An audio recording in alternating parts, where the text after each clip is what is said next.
पौराणिक कथाओं के अनुसार भगवान राम ने त्रेता युग में सारे कार्य संपन्न कर लिए थे और उनकी सारी लीलाएं समाप्त हो चुकी थी। धरती पर उनके जीवन की अवधि भी समाप्त होने का समय आ चुका था। लेकिन समय समाप्त होने के बाद भी मृत्यु के देवता यमराज भगवान राम के समीप उनके प्राण हरने नहीं आ पा रहे थे, क्योंकि रामदूत हनुमान भगवान राम के प्राण रक्षक थे, जो स्वयं महाकाल का एक रूप है और महाकाल से उनके आराध्य भगवान राम के प्राण छीनने की हिम्मत ना तो किसी काल में थी और ना ही किसी अन्य देवता में। काल चक्र और समय चक्र को आगे बढ़ाने के लिए भगवान राम की मृत्यु होना जरूरी था। ऐसे में भगवान राम ने एक उपाय निकाला और अपनी एक अंगूठी महल के किसी छेद में गिरा दी और हनुमान जी से बोले, हनुमान, मेरी प्रिय अंगूठी धरती में वहां उस छेद में चली गई है। क्या तुम पाताल लोक से मेरी अंगूठी ढूंढ कर ला सकते हो? प्रभु, बस इतनी सी बात। मैं अभी जाता हूं और शीघ्र ही आपकी अंगूठी लेकर आता हूं। हनुमान जी अंगूठी ढूंढने पाताल लोक में चले गए। वो अंगूठी को पकड़ने जाते और वो और नीचे चली जाती। हनुमान जी पाताल लोक में पहुंचे। वहां वो नागों के राजा नागराज से मिले। नागराज ने उन्हें अंगूठियों से भरा एक कक्ष दिखाया। इस कक्ष में बहुत सारी अंगूठी रखी हुई हैं। आप प्रभु राम की अंगूठी ढूंढ सकते हैं।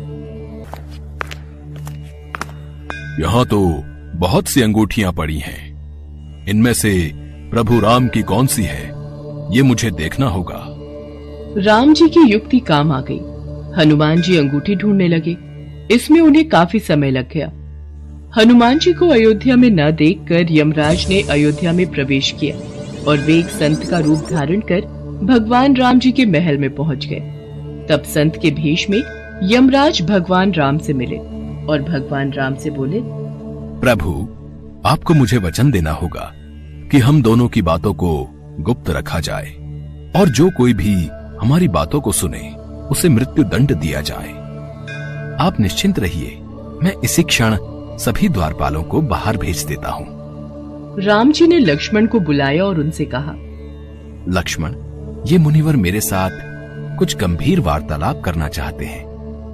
तब तक तुम द्वार पर ही पहरा देना और कोई भी अंदर न आने पाए, इस बात का ख्याल रखना, वरना तुम मृत्यु दंड को प्राप्त हो जाओगे। जो आज्ञा भैया, मैं आपके आदेश का पालन करूंगा। लक्ष्मण के जाने के बाद उस संत ने भगवान राम को अपना असली रूप दिखाया और बोले, हे प्रभु, मैं आप ही का सेवक हूं और आपने ही मुझे ये कर्म दिया है कि इस संसार से समस्त जीव जंतु एवं प्राणियों का प्राण हरना, और ये मेरा धर्म भी है। मैं भगवान शिव और ब्रह्मा की आज्ञा से आपसे ये कहने आया हूं कि आपने जो अपना समय इस पृथ्वी लोक पर निश्चित किया था, वो समय पूर्ण हो चुका है और अब आपको अपने धाम लौट जाना चाहिए।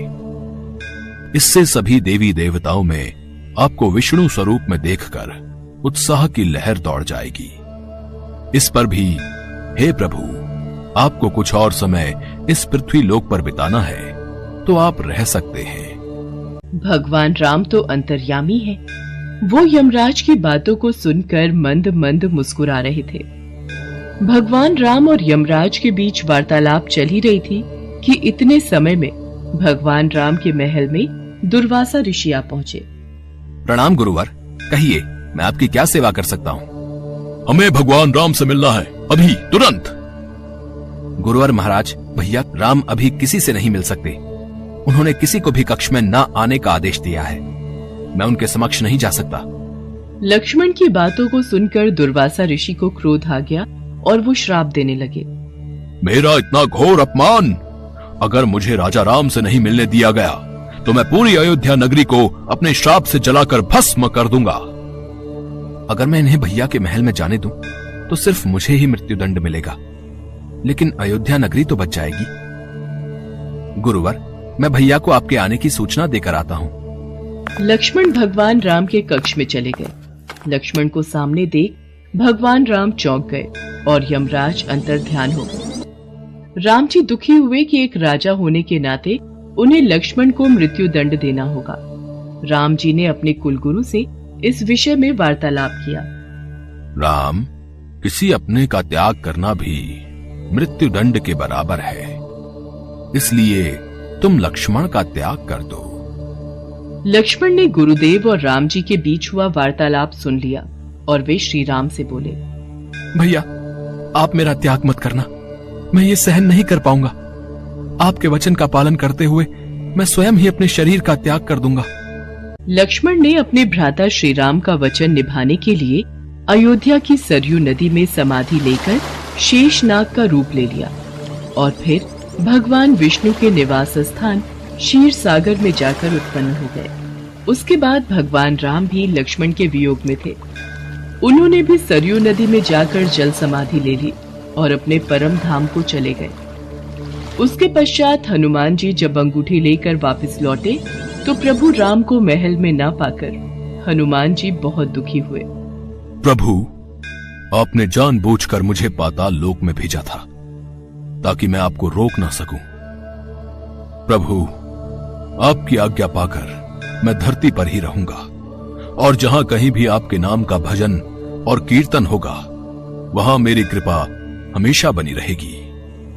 हनुमान जी को भगवान राम जी से अमरता का वरदान प्राप्त है, इसीलिए कहते हैं कि आज भी जहां कहीं पर भी भगवान राम के नाम का भजन कीर्तन होता है वहां हनुमान जी अवश्य आते हैं और भक्तों को अपना आशीर्वाद देते हैं।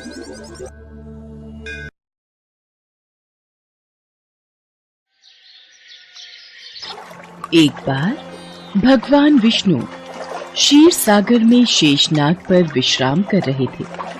देवी लक्ष्मी उनके सम्मुख ही विराजमान थी। तभी ब्रह्मा जी के साथ अन्य देवता उनके समक्ष पधारे। जय ब्रह्मदेव, हे सच्चिदानंद, हे सृष्टि पालक। पापी रावण से पीड़ित होकर ये पृथ्वी, ऋषि, मुनि, देवता, गंधर्व सब आपकी शरण में आए हैं। इनकी रक्षा कीजिए भगवान। रक्षा कीजिए प्रभु, हमारी रक्षा कीजिए। रक्षा कीजिए प्रभु, हमारी रक्षा कीजिए। पृथ्वी पर सत्य का नाश हो रहा है प्रभु। पृथ्वी पर पाप की शक्तियां बढ़ रही हैं। लंका के राजा रावण ने तीनों लोकों में आतंक फैलाया हुआ है। देव, दानव, मनुष्य कोई उस पापी रावण के सामने टिक नहीं पाता, क्योंकि स्वयं ब्रह्मा और महादेव ने रावण को वरदान दिया है कि रावण की मृत्यु देव, दानव, नाग, किन्नर किसी के हाथों नहीं हो सकती। प्रभु, आपकी सृष्टि का भार उठाना मेरा परम धर्म है, पर जब पृथ्वी पर धर्म की जगह अधर्म अपना स्थान बनाने लगे तो मैं भी डोलने लगती हूँ।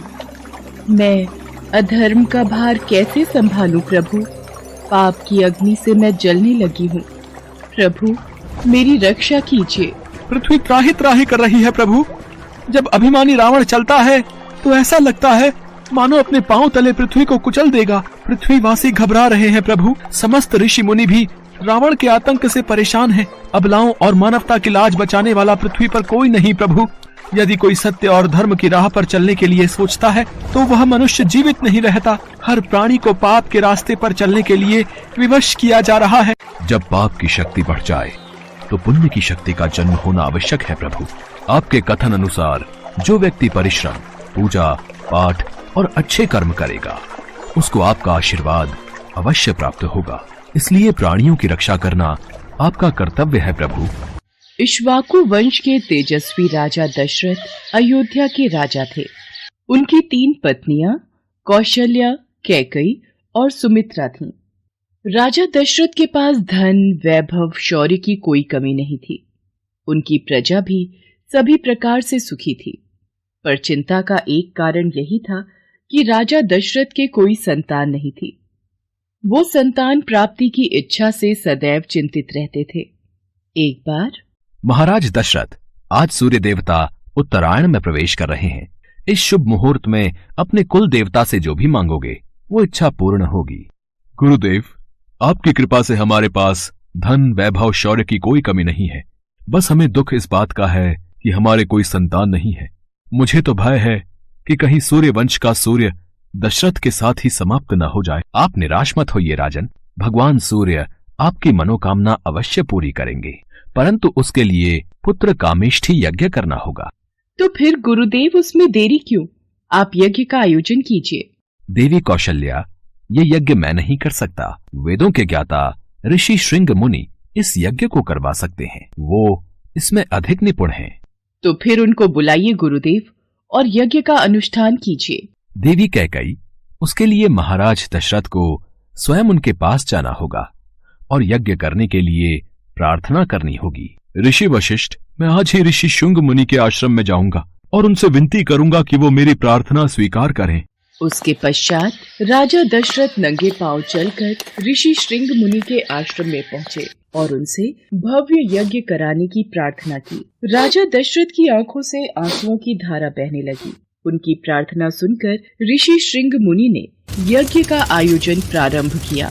यज्ञ शुरू करने के साथ ही राजा दशरथ ने अपनी चतुरंगिनी सेना के साथ श्याम कर्ण नाम का घोड़ा छोड़ दिया। इसके बाद उनका यज्ञ शुरू हुआ। इस यज्ञ में ऋषि श्रृंग मुनि के साथ साथ सभी ऋषि मुनि, तपस्वी, विद्वान, मित्र, राजा महाराजा और उनके गुरु वशिष्ठ भी शामिल हुए। इन सभी लोगों की उपस्थिति में यज्ञ का आरंभ हुआ। मंत्रोच्चार से चारों दिशाएं गूंज उठी और यज्ञ की आहुति से सभी दिशाएं महक उठी और हवन कुंड की अग्नि में से अग्निदेव प्रकट हुए।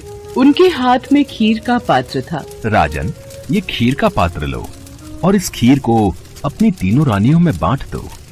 जिस इच्छा से तुमने इस यज्ञ का आयोजन किया है, तुम्हारी वो इच्छा पूर्ण होगी। धन्यवाद अग्निदेव, आपने मेरी सारी चिंताएं दूर कर दी। आपकी जय हो अग्निदेव। यज्ञ के समाप्त होने के बाद महाराज दशरथ ने अपने सभी अतिथियों, ऋषि मुनियों, ब्राह्मणों आदि को दान देकर सकुशल विदा किया। कौशल्या, ये खीर का पहला भाग मैं तुम्हें देता हूँ, इसे ग्रहण करो। कैकेयी, ये खीर का दूसरा भाग हम तुम्हें देते हैं। ये लो सुमित्रा, खीर का तीसरा भाग तुम खाओ। सुमित्रा, तुम सबसे छोटी हो, इसलिए पहले मेरी इस खीर का थोड़ा हिस्सा तुम खाओ। आपने सही कहा दीदी, फिर तो मेरी खीर का भी कुछ भाग मैं सुमित्रा को देती हूँ। कौशल्या और कैकेयी अपनी खीर में से एक एक निवाला सुमित्रा को खिला देती हैं। इस प्रकार सुमित्रा खीर का एक भाग नहीं, 2 भाग ग्रहण करती है। यज्ञ के प्रभाव से राजा दशरथ की तीनों पत्नियां गर्भवती हो गईं और चैत्र मास के शुक्ल पक्ष की 9वीं तिथि को पुनर्वसु नक्षत्र में राजा दशरथ की सबसे बड़ी रानी कौशल्या ने शिशु को जन्म दिया। वह शिशु बेहद ही आकर्षक और तेजस्वी था और वह और कोई नहीं बल्कि भगवान विष्णु का ही स्वरूप था। इसके बाद रानी कैकेयी ने एक पुत्र और रानी सुमित्रा ने 2 तेजस्वी पुत्रों को जन्म दिया। 4 पुत्रों को पाने के बाद महाराज दशरथ बहुत ही प्रसन्न हो गए और उन्होंने पूरे राज्य में उत्सव मनाया। कुछ समय बाद चारों पुत्रों का नामकरण किया गया। महर्षि वशिष्ठ ने दशरथ जी के बड़े पुत्र का नाम राम, दूसरे का भरत, तीसरे का लक्ष्मण और सबसे छोटे पुत्र का नाम शत्रुघ्न रखा। चारों बालकों की किलकारियों से पूरा महल गूंज उठा। सभी देवी देवता भगवान राम के जन्म दिवस पर आकाश से फूल बरसाने लगे। पूरा संसार भगवान राम का जन्मोत्सव मना रहा था और तभी से चैत्र मास की 9वीं तिथि दिवस को रामनवमी पर्व के रूप में मनाया जाने लगा।